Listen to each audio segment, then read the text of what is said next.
বৃষ্টি চেয়ে আল্লাহর কাছে বিশেষ ইস্তেফার নামাজ। তীব্র গরমের দাবদাহে অতিষ্ঠ সাধারণ মানুষ, জলের হাহাকারে চরম দুর্ভোগে মানুষ সহ পশু পাখিরাও। মাঠে ফসল রোপণ করে বৃষ্টি না হওয়ায় মাথায় হাত পড়েছে চাষিদের। তাই এবার নিজেদের ভুল ত্রুটি স্বীকার করে মহান আল্লাহর দরবারে ক্ষমা চেয়ে বৃষ্টিপাতের জন্য বিশেষ ইস্তেফার নামাজ পড়লেন মুসল্লিরা। নামাজ শেষে হাত তুলে কান্না বিজড়িত কণ্ঠে মোনাজাতেও সামিল হন তারা। সূত্রের খবর, মুর্শিদাবাদের শামশেরগঞ্জের চাচণ্ড কবরস্থান ময়দানে সমবেত হয়ে সকাল 6:30টায় নামাজ পড়েন তারা। আশেপাশের বিভিন্ন গ্রামের কয়েক শতাধিক মানুষের পাশাপাশি ছোট ছোট শিশুরাও এই বিশেষ নামাজে যোগদান করেন। সলাতে ইস্তেসকার নামাজের আয়োজন করা হয়েছে। আমরা প্রাকৃতিক আবহাওয়া তীব্র দাবদাহ চলছে, এই তীব্র দাবদাহ থেকে বাঁচতে আমরা আল্লাহর কাছে মোনাজাত এই ইস্তেসকার নামাজের মাধ্যমে করলাম, যেন আল্লাহ আমাদের রহমতের পানি বর্ষণ করে।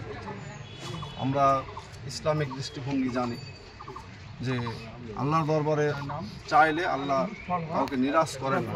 এটা আল্লাহ রসুলের জমানা থেকেই আছে, সেই হাদিসে প্রমাণ আছে যে মানুষ যখন পানির সংকটে পড়ে তাদের নোংরা কর্মের জন্য আল্লাহ পানি, আকাশের পানি বন্ধ করে দেন। অতএব আল্লাহ রসুলকে সাহাবায়ে কেরামরা বলতেন যে আল্লাহ রসুল পানির সংকটে আমরা পড়েছি, অতএব আমাদের জন্য পানির জন্য দোয়া করে দিন। আল্লাহ রসুল সাহাবায়ে কেরামদের ডেকে নিয়ে এসে সালাতে ইস্তিসকা পড়েছেন এবং আল্লাহর কাছে প্রার্থনা করেছেন, আল্লাহর কাছে দোয়া চেয়েছেন, আল্লাহ রহমতের পানি দান করেছেন। সেই নবীর উম্মত হিসাবে আমরা আজকের দিনেও 2 রাকাত ইস্তিসকার সালাত আদায় করে খুতবার সঙ্গে আমরা দোয়া করেছি, মহান আল্লাহ যাতে করে আমাদের রহমতের পানি থেকে নিরাশ না করে রহমতের পানি আমাদের দান করেন।